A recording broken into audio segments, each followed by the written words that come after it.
Welcome to WVTC TV Network, capturing family moments in real time, bringing families closer together from the comforts of home. We are unleashing something different to the world. Start your subscription today for the low price of $4.99 per month or $55 annually. Go to www.wvtctvnetwork.com to sign up today. WVTC TV Network is streaming live on 8 different platforms. You can easily download the WVTC TV Network app on the Apple Store, Play Store, Roku, Fire TV, and more. Here at WVTC TV, we have access to movies that everyone can enjoy, including independent films, Sons of a Preacher and a Good Thing, Treasures of Life, the epic drama, The Passion of the Christ, and the box office hit Madagascar Escape to Africa. Remember, go to www.wvtctvnetwork.com and sign up today.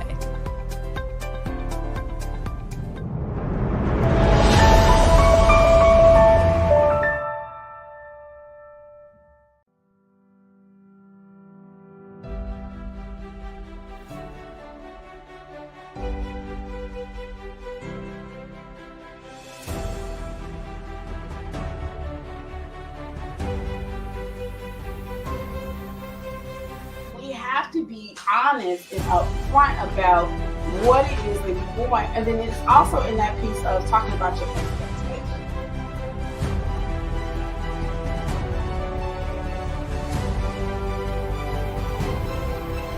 Fred, he's henpecked. I always say there's nothing wrong with henpecked as long as you protect that.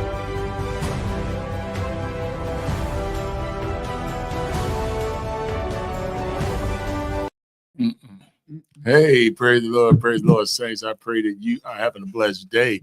Thank you for joining another week's episode of the Ril Inspired Word. I am Bishop Sherman Henderson, the senior pastor of Revival and Land Missionary Baptist Church, located 9134 South on Cottage Grove Avenue. And I'm Minister Marquise Holyfield. Good morning, y'all. So good to be with y'all on this Saturday morning.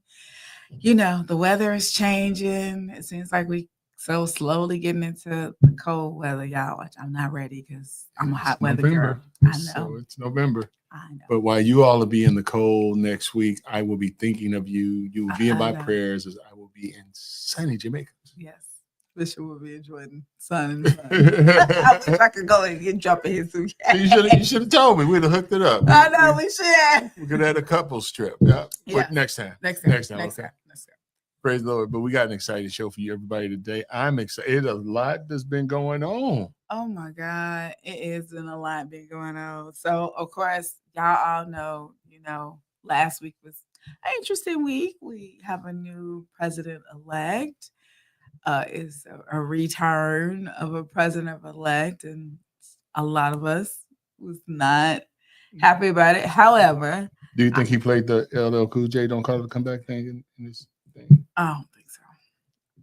I just, it's one of these things where I'm trusting God and believing God. So, I have a whole lot of this is going to be interesting. That's all I keep saying. It's going to be interesting. I thank God that you're on the throne. I remember going to bed that night going, God, you know what you're doing. Well, that's what I said before it was an interesting election. One of the things that I had always thought in the back of my mind was America ready for a woman president, especially a Black woman president, right? So, the country spoke, and, it's interesting. But the one thing that I have confidence in is the American people, and we know that it doesn't matter who lives in 1600 Pennsylvania Avenue. It matters about who sits on the throne. And so we know that God is still God, and God all by himself. That never changes. And I know there's a lot of people who are disappointed, and some people are saddened, but I think some people are going overboard with their sadness. I heard there were 2,000 suicides. What? 2,000 suicides. I didn't hear that. Now, I did hear that there was 7 million people who was Googling, how do I change my vote? When they started hearing his policies that he was getting ready to put in place immediately. So one of the things I've been working on and doing is just talking with people about staying calm, like, right? So we know every time you have an election, somebody's going to win and somebody's going to lose. And no matter what happens, the side who loses always feel like it's the end of the world, you know? And that's just not the case, you know, when you think about it. So for instance, a lot of people are like concerned about the policies, but you know, if the Department of Education gets eliminated, the federal government only contributes 10% to that anyway. The rest is state, you know, contributions. And you know, with the Social Security, you know, a lot of that those budgets, they're talking about discretionary spending. Some of those things are baked in and really can't be moved. Right? Yeah. So I mean, it's the piece. Yeah, I know Department of Education is the one is the big one for everybody, especially because they're the one who regulates Title IX. And you know, we do have a couple, you know, states and areas that don't necessarily want to put in all the different pieces of Title IX. So I think people are a little bit hesitant some of those pieces.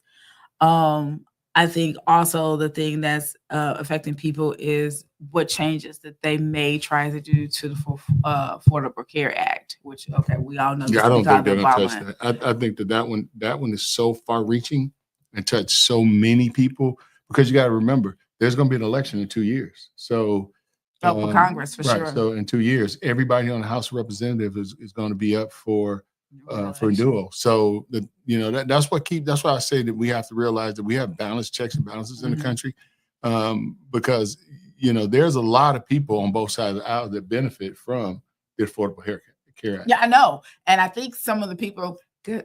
Happy Saturday, Latrice. Hey, Latrice. And I think that's some of the people who there was concerned that didn't realize. It's interesting because Jimmy Kimmel was doing a couple shorts afterwards. And one of the things he was asking people the day after the election, who are you going to vote for today? People didn't even realize that it was just the day before. And then some people didn't even realize who was on the ticket. So I was like, it's interesting how some people are informed and some people are uninformed. And I think it's one of those things that I think the lesson learned here is two things. The first lesson is you have to study and show yourself approved. And so the word of God says that for the word, but it also means that for life in general, you have to research and see what your candidates are standing in for. And so you cannot be surprised. You have to be able to see what's on the full ballot before you just blatantly just vote down the line. Because I know some people for years, they just vote down the line because it's how I've always voted. But I think it's key and important that we do something differently and be more intentional about our right to vote and making sure that we educated and we know what decisions that we're making and not making decisions out of emotions. Because I think a lot of people make decisions out of emotions, you know, the economy and different things is going on. And yes, the economy is very interesting right now. The price of eggs is still at $4 and it's hard. And so what I see me, I'm an independent, so I get to sit back and I do vote, but I get to sit back and kind of watch both sides, and both sides are kind of passionate. I believe in a 2-party system. I'm not a 3 and 4 party system person. It's just I choose to move by inspiration of the Holy Spirit rather than just rubber stamp anything. But one of the things that was interesting is you have to see how the candidate won and what were the factors, right? And so one of the things that, but if you think about those are two things that, you know, one side didn't talk about a lot. I know. Was the economy, right? So it became about some of the social issues and to be honest, some of those social issues that they were sticking their, you know, the flag in the ground for were controversial, you know, issues, right? And so I just think that it's a learning lesson. The one thing that I always say is that from, you know, my studying political science is whoever speaks to the lowest needs on the Maslow's hierarchy of needs generally win. So what happens is sometimes with, you know, one party, they talk about these lofty goals and people are worried about how am I going to eat? The first thing going is how am I going to eat? How am I going to be safe? And so when you listen to the message that the right was talking about, it was about safety, immigration. Yeah, they put a lot of that in there. Dogs, they're eating the cats. You know, while people laughed at that, those were triggers, right? Yep. That motivated people. And then you have to realize that, you know, good, bad, or indifferent, Kamala didn't receive as many votes as Hillary did. Yeah. You know, in the election. And so but we also talked about there were a lot of people that said that they wasn't going to vote. And then when you start to look down and how they split the vote up, a lot of men voted for our president-elect. 25% 25% of the black male vote. I Or was know. it 20%? Yeah, 20% of the 15 black male African vote, and American? then in the white vote. And they kept saying that in some of the smaller counties, smaller rural counties, people who normally don't go out and vote went out and voted in higher records than they've ever seen before. So I think it's a combination of different things. It's going to be interesting to watch these next 4 years and see what his administration actually does. Will he actually keep the promises that he said? Looking at, because I was just looking at when they was talking about the different things where he was talking about where he wants to cut taxes and so forth. And what's that going to do to the overall debt ceiling and so forth. Well, it's going to be, and again, I don't laugh because nothing's funny about it, but I just look at things. So when you talk about like a tax cut, for instance, okay, so you're going to cut taxes, but anytime you cut taxes and then institute tariffs, what you just did is you just basically instituted a flat tax. I know. So it gets creative. You got to fund the government. Getting rid of the Department of Education, do that mean people don't have to pay student loans because there will be no department to collect those student loans, right? Yeah. So it's interesting because and I know that they want to do different things around education and do some revamping and so forth. And I'm not opposed to it. The environment, but the environment piece is that like he's talking about cutting different things out for them. Well, there'll be no more funding for like clean energy and things like that. Which to me is so crazy because when you really look at our climate control right now, everything that's going on and so forth, and then keeping our waters and streams and stuff clean, it's interesting how they don't want to fight for that when it's something that we definitely need. And the studies already been shown that if we do wind and solar power, just because of the plain states and Midwest states do that alone, we have enough energy to fund and to give energy to the whole country and then some. And so it's just interesting to see what this is going to play. And then it's interesting too that he picked, he started to put out all people he wants to appoint to his cabinet, and then he picked Robert Kennedy Jr. as over basically the FDA, the all of our health pieces, Medicare, everything, and so forth. And it's interesting because he has this very strong stance on taking all of the chemicals, preservatives, and all the things out of the food industry. So he's really big on making sure that we have the healthiest food and so forth, especially since I don't know if y'all know this, in most countries, Americans' food is banned. You can't have the things that certain things. I don't see that as being a bad thing. No, I don't see it as a bad thing. I'm just saying. Okay, what's bad about that? It's going to be interesting to see how they don't want to have clean energy, but you want to have clean food. Right. And then he also wants to take fluoride out of the water. I think that might be a mistake. I think that might be a mistake too. Right. The whole thing is that, election have consequences. Mm-hmm. Part of those consequences is, who is elected. I know he got Marco Rubio. I think Marco Rubio might be a good choice, for Secretary of State. I think that part is going to be a little interesting. Yeah, I think he serves on the Foreign Relations Committee right now. So, I mean, that's qualified. A couple of choices I'm wondering about the Getz guy for Attorney General. I'm like, I know, especially since he already got it. He already had. We have to continue to live our lives God's way. That's right, Latrice. So but I'm curious about the Getz guy too. Yeah. The Gates guy, because of the fact that he already has an ethics violation against him right now. He had an investigation. So they want to look at the report. Yeah, I think they scuffle in the report. Right, and they're saying Republicans saying that they don't want him. Right. Well, here's the thing about politics that you're always going to find is that nobody's going to get a rubber stamp. Like even if one party controls controls everything, you're going to start seeing infighting to see who gets control of things. Right. Yeah. So that's going to happen. The other one there was another choice that was kind of controversial. The former representative being over the spy agency. I know. I thought that was weird too. So I'm just like, so we'll see. But here's what I often tell people, that no matter who is in office, right? No matter who wins, there's going to be some positives and some negatives, but you just have to move in the direction of where the positives. So when you look at that, you would think that, okay, where would some money go? You're probably going to see like Small Business Administration get money. So if you were going to open a business, that might be a good time for the people who got 401ks, for the industries that are going to get the big tax breaks, right? There you can estimate that they're going to do well. So you know where you put your money with your 401k, because no matter who's there, I want my 401k to double. That's all I want. In 4 years, I wanted to double. So I tell people, just with the boogeyman and the scare tactics and it's the end of the world, only God controls that. Yeah, that's for sure. I mean, it's God's word. What the word of God says, the earth is the Lord's and the fullness thereof, and all that dwell within it. Right. So I think we just have to continue to stand up, but also be wise and just continue to listen and see and ask for wisdom and strategy to move in this season. Exactly. I say that, that everybody focus on what's best to them. I believe that social media has reprogrammed the psyche of the American people to make politics and people in politics bigger than they actually are, right? But each person has to live their own life, and they have to ain't nobody coming to save you. Democrats ain't coming to save you. Republicans ain't coming to save you. I don't care who you vote for, okay? They're not coming to save you. You have to focus on you and your family and your relationship with God, because your success or failure lies not on 1600 Pennsylvania Avenue, but it lies between your two ears. That's my next sermon when I come back off of vacation. It's going to talk about that God gives us the power to have wealth, and we have to decide whether we're going to be wealthy and blessed or whether we're going to be depressed and poor. Yeah.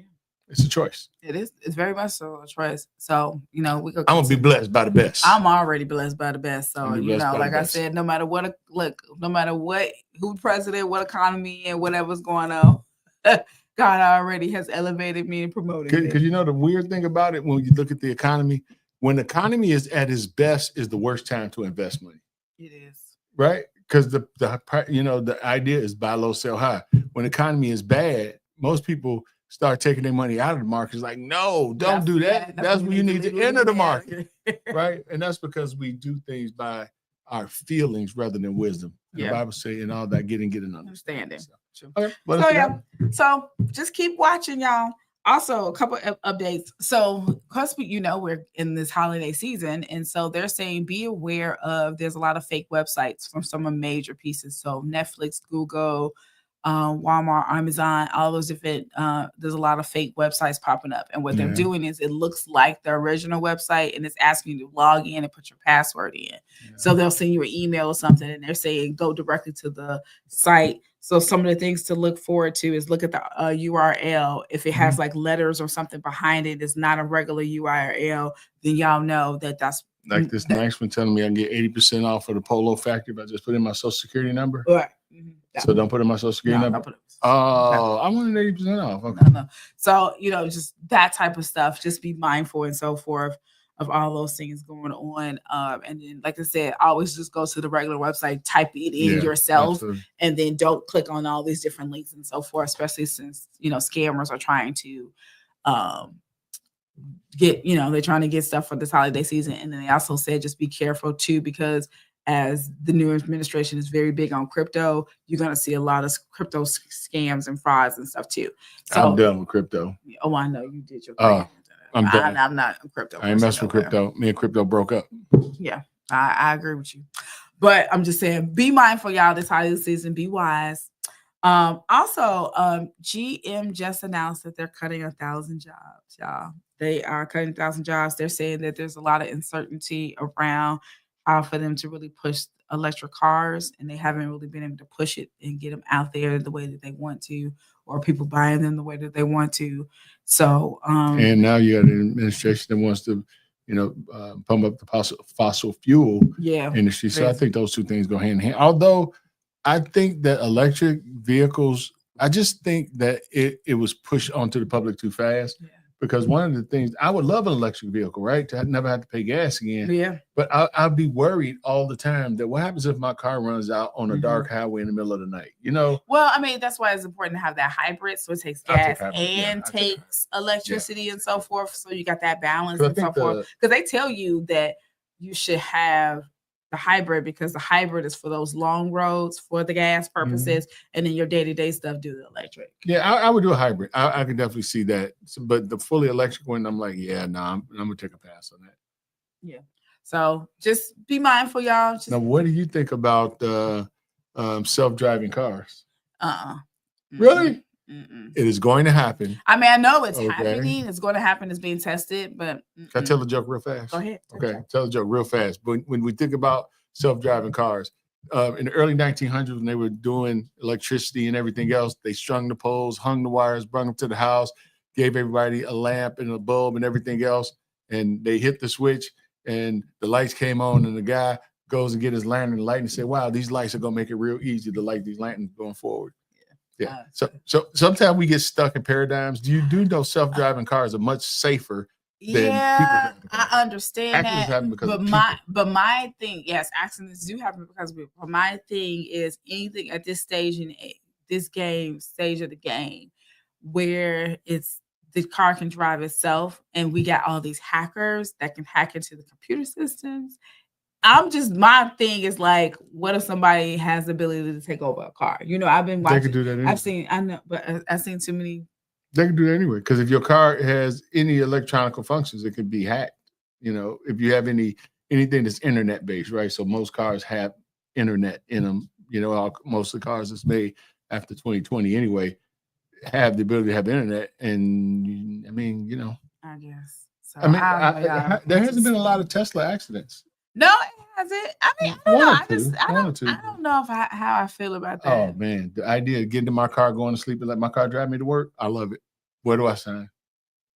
Because think about it, the cars are going to be talking to each other. So as they're moving, it's going to be literally almost impossible for two cars to run into each other, because each car going to talk to each other and say, "Oh, move over, oh, move over." And whereas a human might get nervous and run into a car, the computer going to be like, "If you move over 6 inches, I move over 6 inches, we're going to hit each other."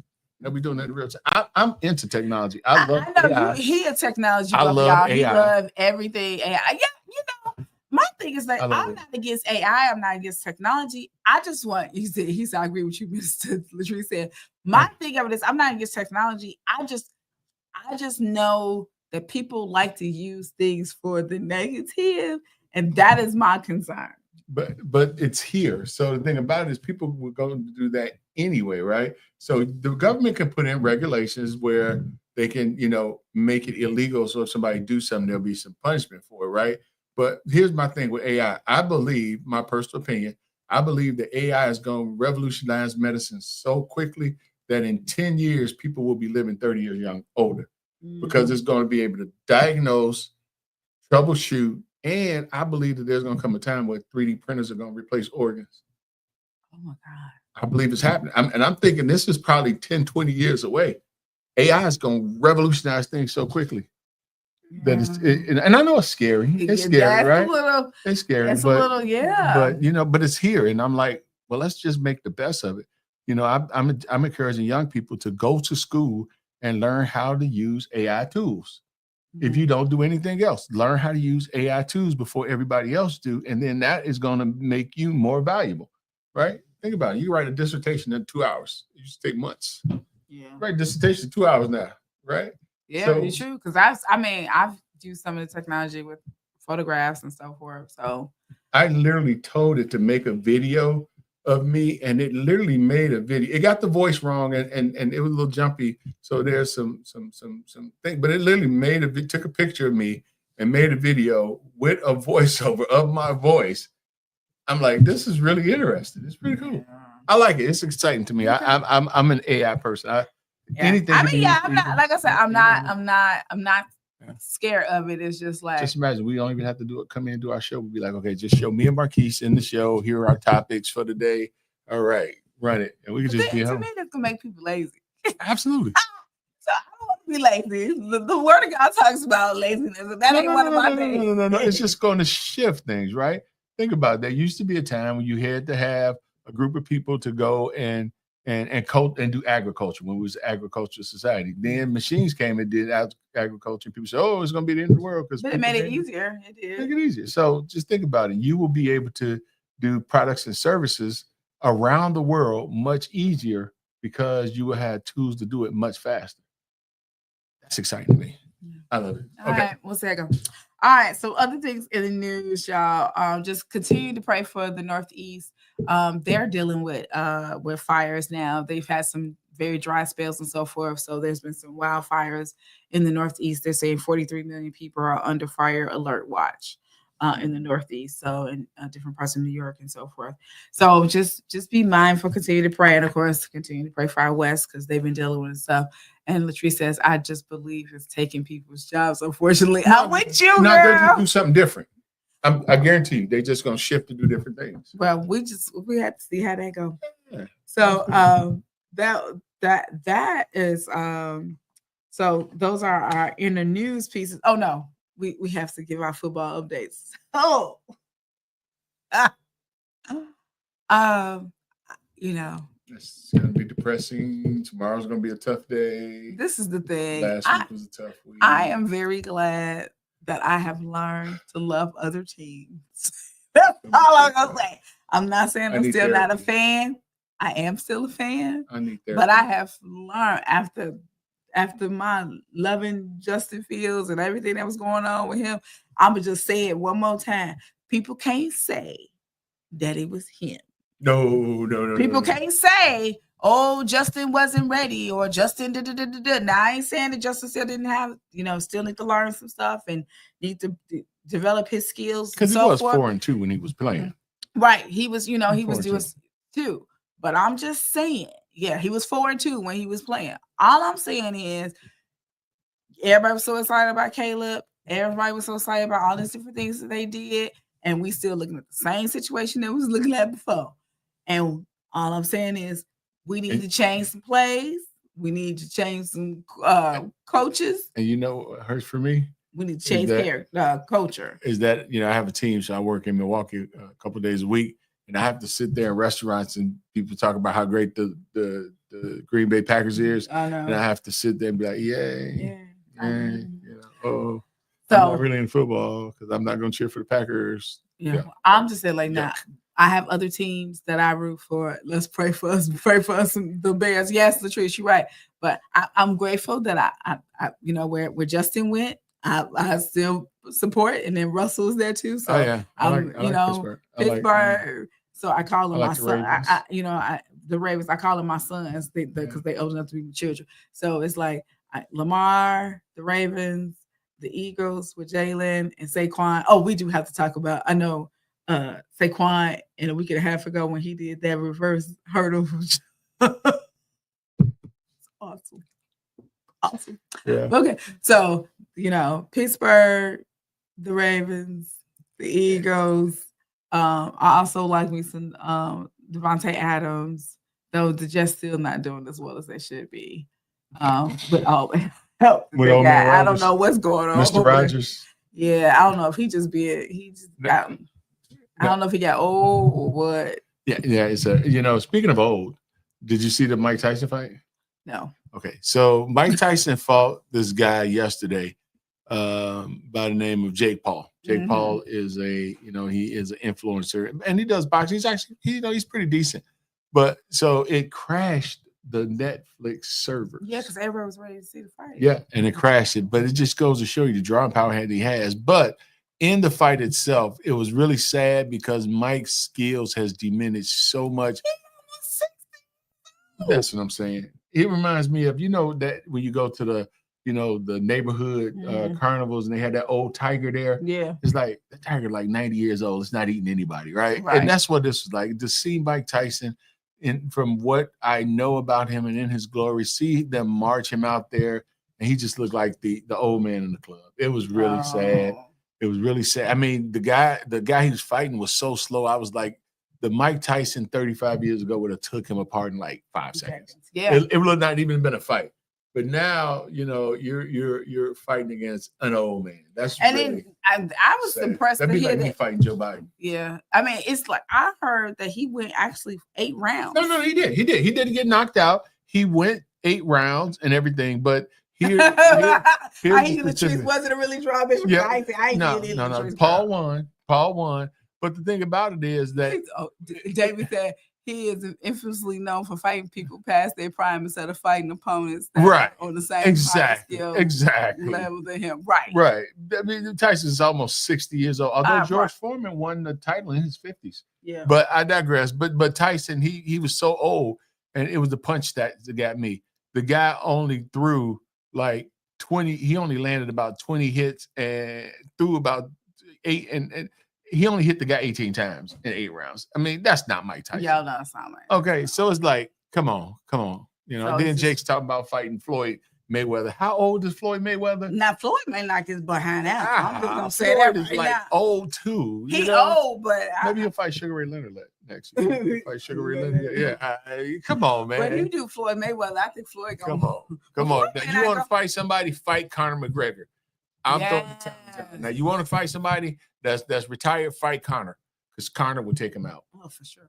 So it's gonna be interesting, y'all. This whole sports arena. Latrice says she'll like. I do like Jake. I just think he should be fighting old men. But you know what? Think about it on the positive side. Mike Tyson made $20 million too. Yeah, so we think it was a good promotion for him. He got. I think with $20 million, Jake, I'll take you on. I just thought about that. I'll take him on. Come on. Just don't. I mean, I take him on. $20 million. I last around. He said last around. I last around. What got me was Mike Tyson was fighting 2-minute round fights. And at the end of the 2 minutes, he was looking like he was just dog tired. Like, I'm sure he was. 2 minutes. But that's okay. Think about it. It's one of those things that he's older now. He can't do what he's a year older than me. That made me feel old. Because I'm like, Mike Tyson is a year older than me, and now I feel old. I was feeling good about myself before I watched that fight. Now in my head, I'm thinking I'm all that, and I'm gonna go out there looking like Tyson. Now you think you old too? I'm like, yeah, I'm gonna strap on my boots and I'm gonna go back doing cable, and I'm gonna do that. I'm gonna be looking like Tyson doing cable. They're gonna be like, oh man, can you please sit down? Hold on, I'm gonna come up the ladder in a minute. He made me feel bad about myself, so I wouldn't feel sorry for him. Feel sorry for me. So that's okay. Funny. That's okay.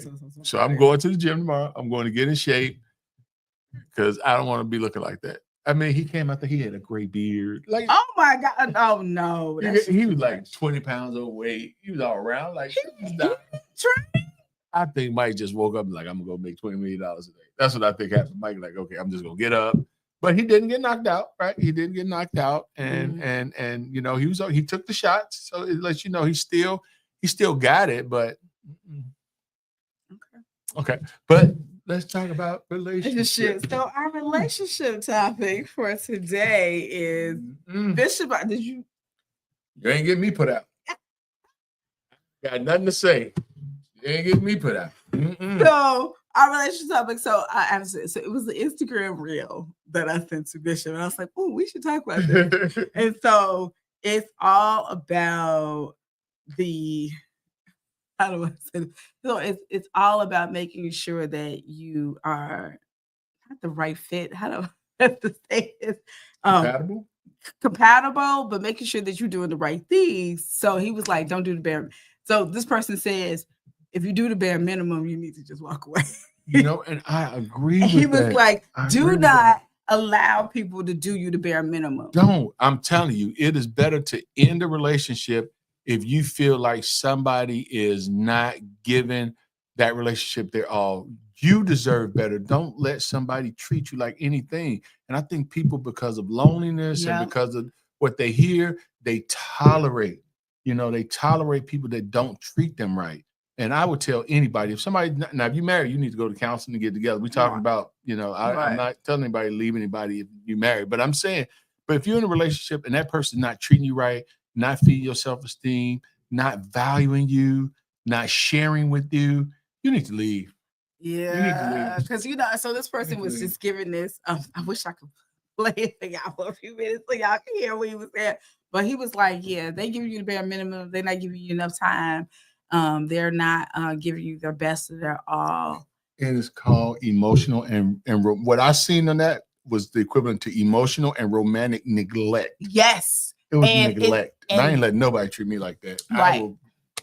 You would find the door so quick you wouldn't even know what hit you. Which is crazy, but there's so many people that are out here, Bishop, that are in relationships. Latrice says she strongly agrees. Yes. There's so many people that are in relationships. Girl, you better make him love you. If he don't love you, find somebody else. Because here's the statistics. If you don't believe me, the statistics say that you have a 1 in 32 chance of meeting somebody that you're attracted to and a 1 in 64 chance of finding somebody that will love you, right? It's just that you got to get through them 63 knuckleheads, right? Which is why you got to take your time, get to know people and everything else, and you will find that person. So if you think that you can't do without them, let me let you know that's of the devil. You can.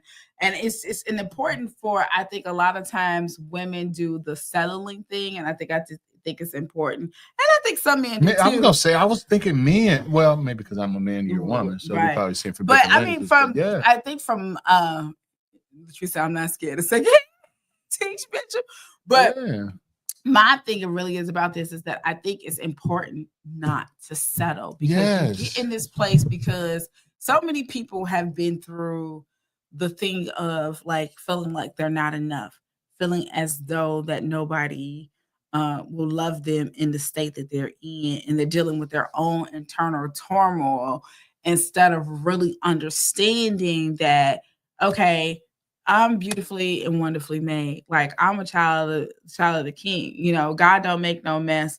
And the way God made me, there's somebody out there for me that's going to love me the way that I am. Absolutely. And I think too many people try to, in the relationship piece, try to present their representative, and then that representative only lasts for maybe 3 months. Maybe 3 months the representative lasts.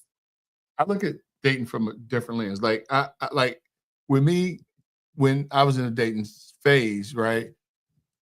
But when I started to date somebody, I had already come to the conclusion that I would be in a long-term relationship with that person. So I didn't need to go through that stage, right? But I just feel like that some people use that stage to kick tires for so long, but it depends. So, and not everybody want to be married, so I get that.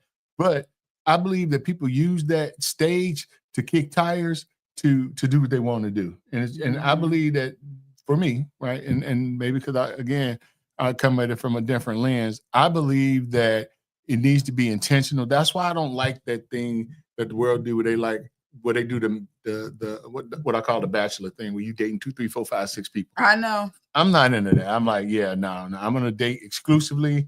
You need to, but because like we all know, relationships are work.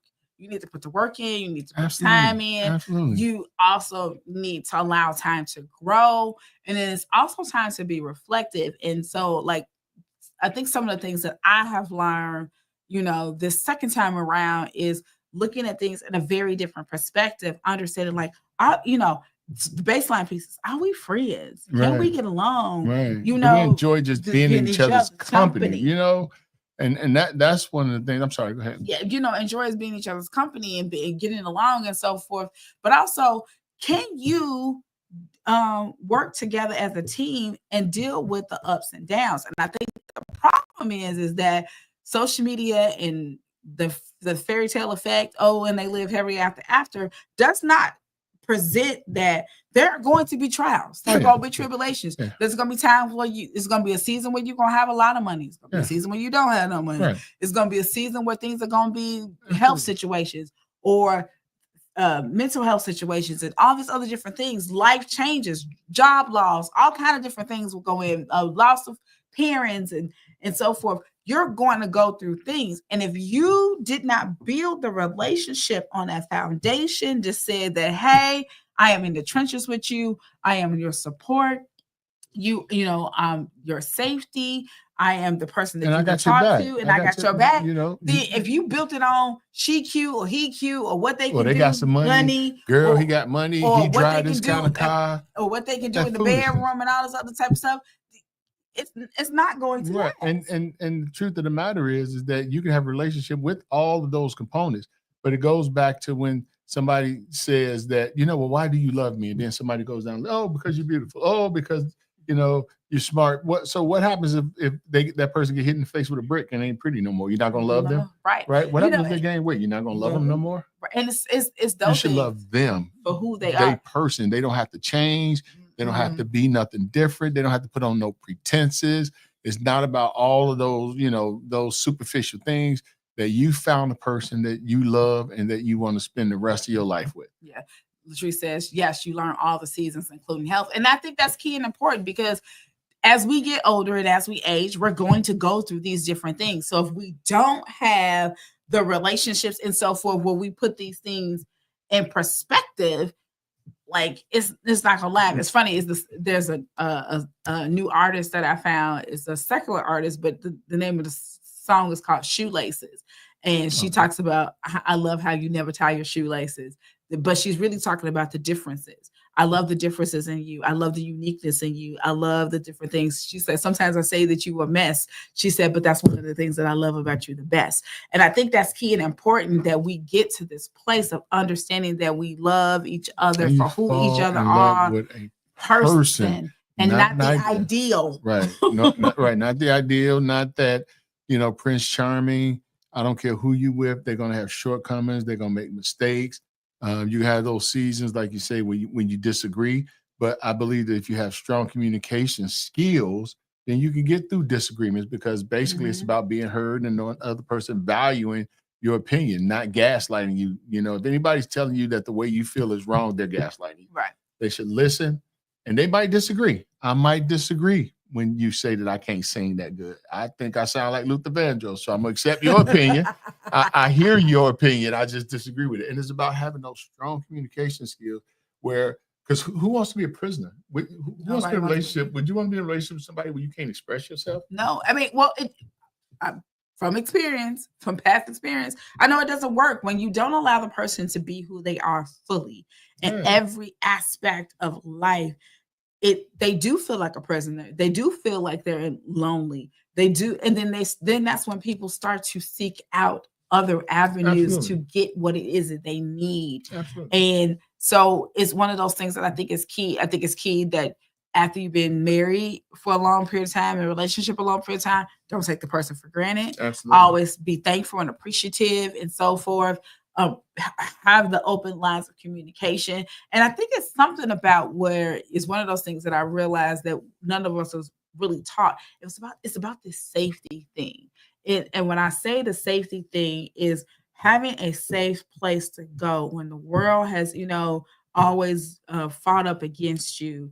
And it's a place where that all I need to do is just get to the house. And I know that, in my relationship, if my significant other if they're going through a problem, I want them to want to, to look at me for a resource for support and help. You know what I mean? Yeah. I think that's really important because, because again, you're going to go through some things, but if two people broke, they're not as broke together. Right. Right. So, and, and it's one of those things of like, how do you encourage each other in those moments? And I think that's key. I think we really need to probably have a show breaking down really on like, how do you get through when the money is lean? And you need to share that link because that link, that was a good topic. Oh, yeah, I'll have to share. I'll send it to our engineer. What's the name of it so they can probably find it? Because I'm really believing it. I think that it's called Quote King. Yeah, because I think that people have been. Relationship. Let me tell you something right now. It's called Quote King. Something's wrong. I'm talking about the simple stuff, the things that should be automatic. You shouldn't have to plead for someone to spend time with you, to communicate with you, to just. Yeah, it's like communicate. Go ahead and play it. Okay, I'm gonna just go ahead and play. Have you found yourself begging for the bare minimum, and did it ever feel right? Because begging doesn't belong in a relationship. See, if you're constantly begging, that's their way of showing how little respect they have for you. Thank you. And listen, it doesn't matter if it's a friend, a partner, or even family. If you have to keep asking for the basics, it's a sign they're never going to step up. Because I'm telling you, I mean, have you ever been in a relationship where people, they ain't got time for you? They're always busy. If somebody don't have time, if they don't have time for you, they don't have space for you or the capacity to treat you the way you want to be treated, let me tell you something. You need to run and don't walk as fast as you can because you will find somebody that will love you. It's the worrying about. See, the thing about it is you get what you focus on. So if you focus on that negativity and how that person won't treat you right, you're going to be stuck in that mindset forever. But when you say that I deserve it and Lord, I'm allowing, right? I always say, move on, get new cheese, right? Get new cheese. If you ain't got cheese, move on because you will find new cheese. So if you have a relationship, you make it a standard that if anybody wants to be in a relationship with me, they have to treat me this way. But you also got to realize that when you find that person, you got to treat them the way they want to be treated. Right. And it's so funny. Y'all it can't just be all about you. Right. And I'm a big music buff. So this person her name is two artists. The first artist is when you in that place of struggle, when you want understanding, her name is Lee Vasky. I'll find it. Yeah. She has a Yeah, song, gospel God. It's artist, called yeah. it's a Well, gospel artist, and inspirational, she's inspirational artist, and she says it's called Teach Me. Yeah. She said, God, you gave me this man. I don't understand him. Yep, I got it in my She place. said, it's my playlist too. She's like, God, you gave me this man. I don't understand him. She said, but she's like, I love him and I don't want to walk away. I don't want anything to happen to the relationship. She said, but God, I need you to give me what it is that I need so that I can understand him.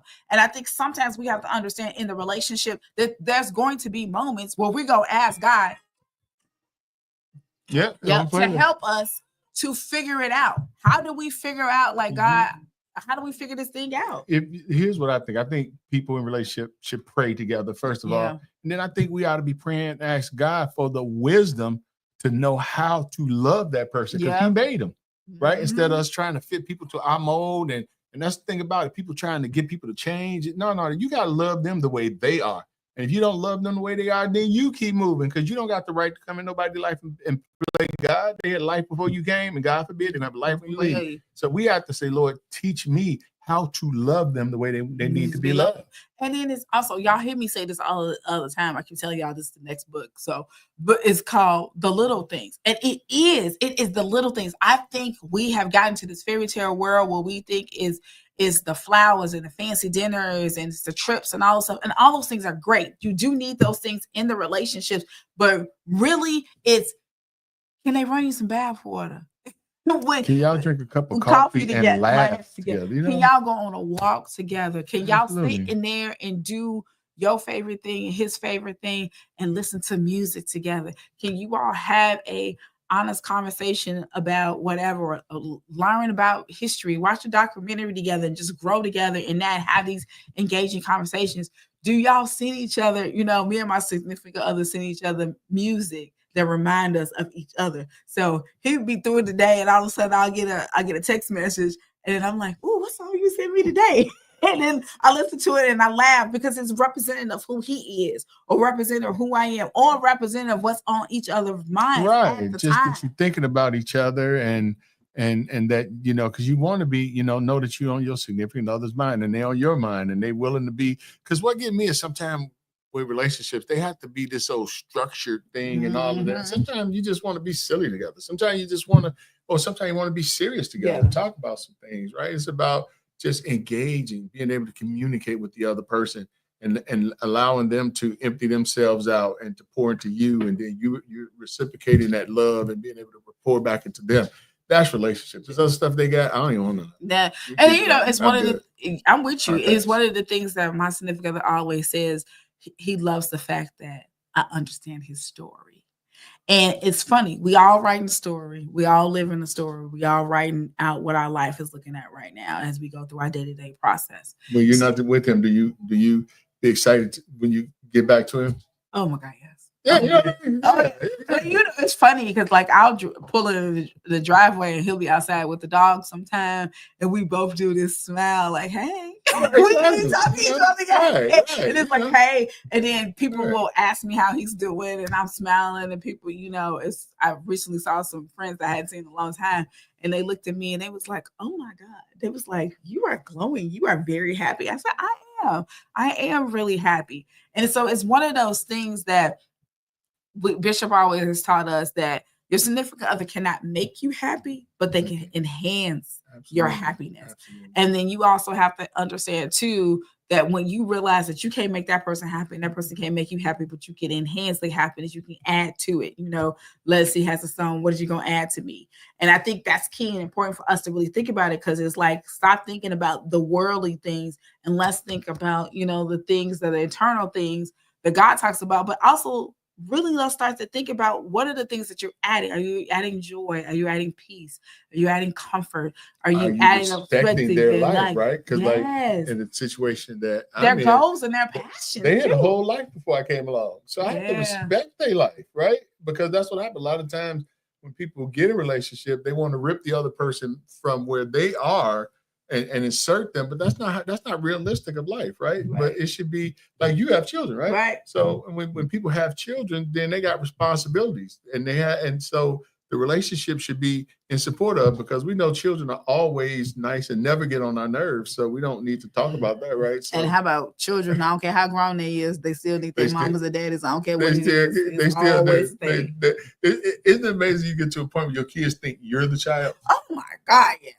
And then you know what? And it's really funny. It's like, I laugh at that because I think God got jokes because, my significant other said this week, he was like talking about my oldest child. He was like, your oldest child to know how grateful and how blessed she really is to have you as her mother. I said, oh, she know. I said, that's it. But, she know. But it's just something about kids. They get to that age and they feel like that they can tell you what to do and they have the right to. The thing about it to get me is just that righteous indignation that they have, that they feel, and it'd be like, A, I'm the parent. B, this is my house. C, go sit down somewhere, right? And then D, well, let's put the shoe on the other foot, because when it's you and your thing, you don't want to hear nothing we got to say. No, absolutely not. Like, I'm grown. Right. Why you gonna be in my business? So absolutely. That's what's in there. Right. Like, you can't chastise me if I can't chastise you. But it is important to have a partner that can navigate that, right? Yeah. Because that is a challenge. So they have to be able to support you while not being detrimental to that relationship, right? Because sometimes people can be detrimental to those relationships. Yeah. And I often say that you do that by supporting the person and believing in them enough to handle their situations while you just give them support. That's true. It's interesting. Bishop has talked about the kids and so forth. We in the next couple of weeks we're gonna bring on a blended family specialist.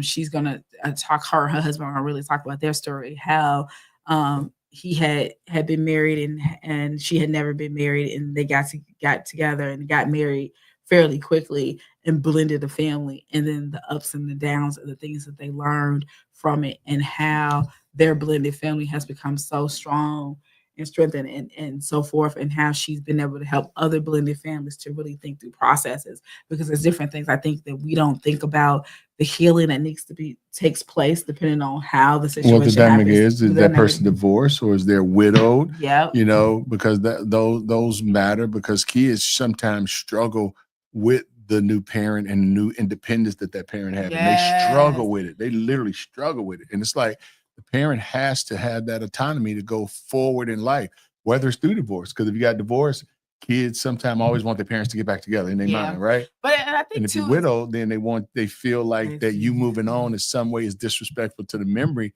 of your ex, right? And it's like, no, that was then, this is now. But also they have to understand too, I think I say this all the time.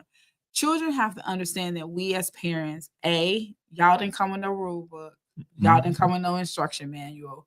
All of y'all are different and y'all change in phases. And yes, you will always be our babies, we also respect that you are also adults.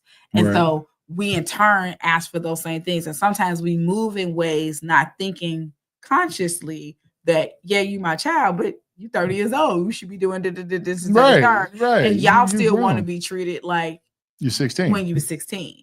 And I think in our mind, one of my kids told me, I went somewhere, one of my kids told me, you just abandoned us this week. I'm like, abandon you? You XYZ years old. How did I abandon you? You grown. I left and went and came back, But it's that whole traditional piece of like, well, you've always been here, you've been doing this and doing this. And then sometimes they think when it happened, when the changes and the boundaries, different things come into play, a lot of times they think it's because of the significant other. And it's really not because of the significant other. It may be happening while the significant other is in the picture and has moved into the life. But what I've come to find and realize that these are things that always need to be put in place. And if you having that outside person to be able to say, hey, why do you do so-and-so? And you'd be like, and it's growth, right? I don't know. And it's growth. So I think it's important to have that growth and development in that piece and that way to be able to show our children where we're growing and so forth. And it also helps them to understand too, that it's certain things and certain, having that foundation of this is what our parent-child relationship is going to look like. Because I think sometimes our grown children want to be our best friends. Right. And it's certain areas that we don't feel comfortable as parents sharing with you. No, I definitely agree. And you touched on a valuable point when you talked about that. They only get access to so much information. They don't get to have the whole part, because you're an adult and you do deserve your privacy, like they deserve their privacy, right? So we respect their boundaries. Facts. We respect their boundaries. They have to respect ours too, and it's interesting. I would probably love to do a show about with that the blended family part, about moving on, because my children have struggled with the idea of me moving on, but it's like I have to move on. There's no back to go to.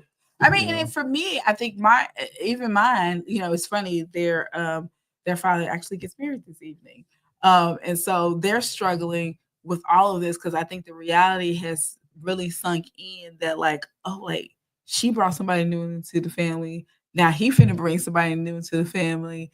Okay. And then they have this policy, because the person that I brought into the family also has children. The person that my ex-husband brought into the family, also has children. And my children is like, oh, we ain't taking no more siblings. Like, we're not taking no more siblings. I just see a close sign on right, it. girl, they got a close sign. It's like, shoot, it's the four of us and the other people. When we gonna speak and be cordial, but we not letting them in. And I had to tell one of my children this week. I said, that don't make no sense, right? And they was like, but it's always gonna be us. I said, I'm not saying they're gonna be your best friend. I said, but you do realize these people will be at family functions and birthday parties and all this other stuff. And then she kind of paused and she was like, okay, well, we'll talk about that later.